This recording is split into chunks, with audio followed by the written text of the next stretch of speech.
When Barron Trump walked into a high-end restaurant, he didn't expect his MAGA hat to spark a public showdown. What happened next shocked everyone. It was a sunny afternoon in Los Angeles, the kind that tempts you to slow down and savor the day.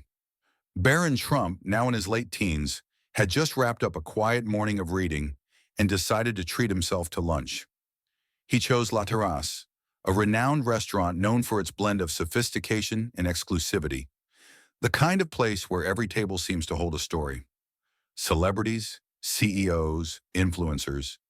He'd been there before, always enjoying the serene atmosphere and impeccable service. As he walked through the glass doors, Barron stood out, not just because of his height, but because of the bright red MAGA hat perched on his head. He wore it with ease, the way one wears something they're comfortable with. Not intending to provoke, just expressing a part of himself. He was greeted by the hostess, a woman in her mid-30s with a polished demeanor who seated him near a corner table.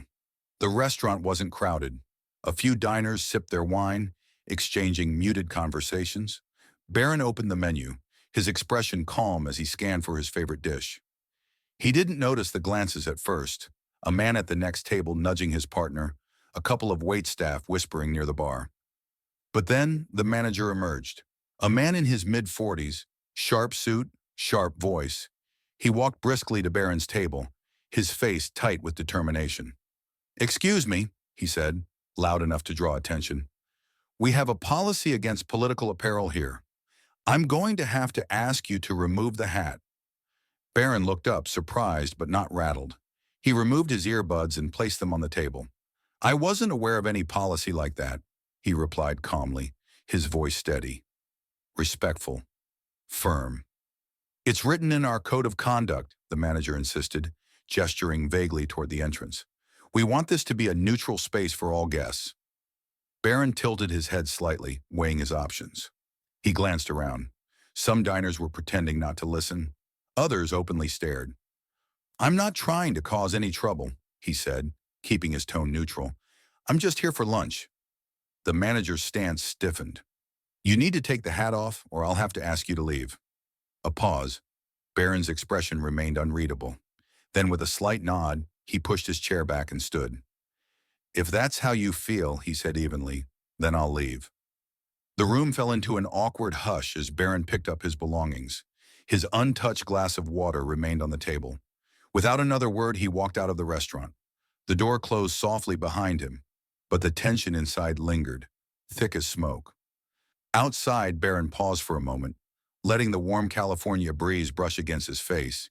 He adjusted his hat slightly, as if reaffirming his choice to wear it, and took a deep breath. He wasn't angry, frustrated maybe, but more than anything, he felt disappointed. He had always been taught to treat people with kindness, even when disagreements arose. And this felt like a betrayal of that principle. Inside the restaurant, whispers spread. A waiter leaned in, whispering to the manager, "Do you think that was a good idea?" "That was him." The manager waved him off. "We can't make exceptions. If we let him stay, it sends the wrong message. This is my restaurant, and I'll run it as I see fit." Meanwhile, Barron walked a few blocks down to a small public park. He found an empty bench and sat down, pulling out his phone. First, he texted his mother, letting her know what had happened, then a few close friends. He wasn't looking for sympathy, just clarity. Had he overreacted? Was the manager justified? Minutes later, the replies started pouring in. "That's insane. They shouldn't have treated you like that. You handled it better than I would have." As he scrolled through his messages, an idea began to form. He wasn't interested in revenge or a public showdown. Instead, he saw an opportunity, something constructive, something meaningful. Barron stood up, determination sparking in his eyes. He started making calls, his voice calm but filled with purpose. "Hey, I need your help with something." The first of many conversations that would set his plan in motion. Back at La Terrace, tension filled the air.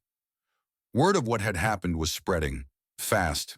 On social media, eyewitnesses were already posting. They kicked out Barron Trump for a hat.